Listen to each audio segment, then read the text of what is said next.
All right, last week, you probably heard, you probably looked at the news reports that were coming out, a major election in the United Kingdom. The key issue for this election was Brexit. Why was Brexit the key issue 3 years after the Brexit vote? Because the media and the left won't let you move past the Brexit vote. Because the left assumed that the Brexit vote was going to end in Remain. It was going to end in the voters saying that the UK should stay in the EU. That's not what happened. The left has spent the past 3 years trying to undo that vote with this vote and that vote. And you've got some conservative prime minister, but you can't actually get the vote through because they don't have a clear enough majority. So Boris Johnson, the conservative prime minister, comes out and he says, we're going to have a vote. We're going to put it to the people again, because the left won't let us just pull out of the EU, which shows you the danger of all these international institutions. We're going to put it up to a vote again. Here's what the mainstream media said about that election.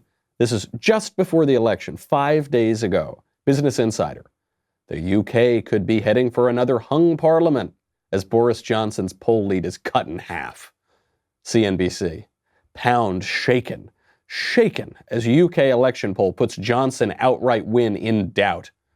Reuters. Knife edge. UK's Johnson ahead, but polls suggest majority might be tough, right? So what they're saying is, okay, maybe Johnson is going to win more seats than everybody else. Maybe the Conservatives will have the plurality of seats, but they won't have an outright majority, and therefore they can't do what they want to do, and therefore Brexit's in trouble. One report said that Boris Johnson was hiding in a fridge, literally in a fridge, because he was so afraid of talking to reporters about this election that wasn't going to go his way. So that's what the media said. What actually happened? Johnson won more clearly than any British politician in 18 years. Johnson got a bigger victory than any conservative British politician since Margaret Thatcher, since the 80s. It was a blowout. It was an incredible conservative win. The election was all about Brexit, which the media say is unpopular, but it's actually popular, and the Conservatives totally won it.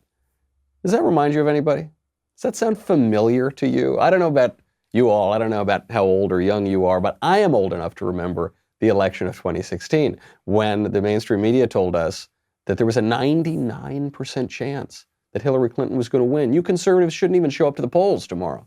It's so clear. And then I'm old enough to remember the past 3 years when they say Trump is on the ropes. The people want him out. He's going to get impeached. He's going to get removed from office. And then none of that happened. None of that happened.